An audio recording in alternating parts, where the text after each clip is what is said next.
नमस्ते मैम। नमस्ते सर। हम उत्तर प्रदेश आजमगढ़ जिला से एक छोटी सी बाज़ार है सरदहा, वो में एक छोटा सा गांव है महरूपुर, वहाँ से आए ली। जय हो यूपी की, जय हो आजमगढ़। भोजपुरी के सुर संग्राम में आजमगढ़ की बिटिया ने रचा इतिहास। बता दें आपको कि भोजपुरी के सुर संग्राम रियलिटी शो में आजमगढ़ की बिटिया ने पहले राउंड को क्रॉस कर लिया है। आपको बता दें कि भोजपुरी सुर संग्राम का ऑडिशन दिया था, जिसमें आजमगढ़ के सरदहा बाज़ार की एक युवती रोशनी गौड़ ने वहां पर अपना ऑडिशन देकर पहले राउंड में सफलता प्राप्त की और सफलता प्राप्त करने के बाद पहले राउंड में उन्होंने अपने गाने से सबकी श्रोता को मंत्रमुग्ध कर दिया और पहला राउंड से दूसरे राउंड में पहुंच चुकी हैं।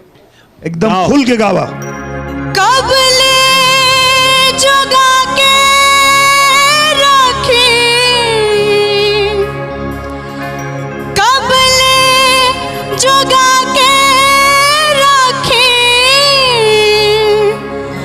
जवनिया के धान हो,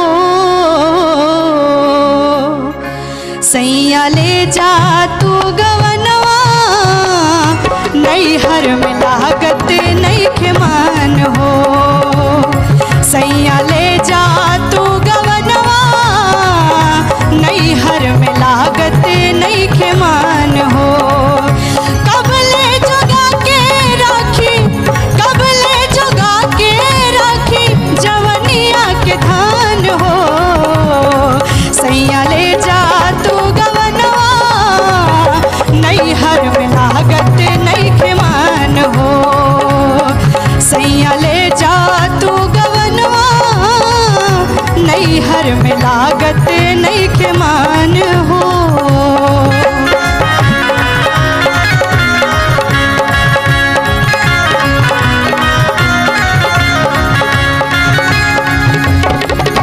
तोहरी प्रीतिया के धैलस बीमारी, काहे नाही बूझत बड़ा हमरी लाचारी, हमरी लाचारी। तोहरी प्रीतिया के धैलस बीमारी, काहे नाही बूझत बड़ा हमरी लाचारी, हमरी लाचारी। घोटले घोटात नइखे, घोटले घोटात नइखे, चिंता से आन हो, सैया ले जा तू गवनवा, नैहर में लागत नइखे मान हो, ए सैया ले जा तू गवनवा, नैहर में लागत नइखे मान हो, ए सैया ले जा तू गवनवा, नैहर में लागत नइखे मान हो। बहुत बढ़िया, बहुत अच्छा। का नाम बतौलू आपन? रोशनी गौड़।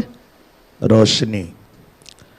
देखा, अभी शुरुआत बाटे, लेकिन तोहरे अंदर बहुत संभावना बा। तू यहाँ तक पहुंचल बाड़ू तो जान लग कि तोहरे अंदर बहुत संभावना बा और तोहके अभी और मेहनत करे के बा। तू बहुत आगे जीबू, ठीक है बेटा? निराश मत होइया और मेहनत करे के बा, ठीक है? चला आगे खातिर तैयारी करा और यही मंच पे आके तोके जीते के, ठीक है? पहले राउंड में उन्होंने अपने गाने से सबकी श्रोता को मंत्रमुग्ध कर दिया और पहला राउंड से दूसरे राउंड में पहुंच चुकी हैं। आपको बता दें कि दिनेश लाल यादव और मनोज तिवारी ने उनकी खूब वाहवाहियाँ कहीं कि बेटी ऐसे ही मेहनत करती रहोगी तो तुम सुर संग्राम जरूर विजेता बनोगी। देखिए इस हमारी खास रिपोर्ट में। अगर वीडियो पसंद आए इसको शेयर जरूर कीजिएगा, अपने जिले की बेटी को आगे बढ़ाया जा सके। धन्यवाद।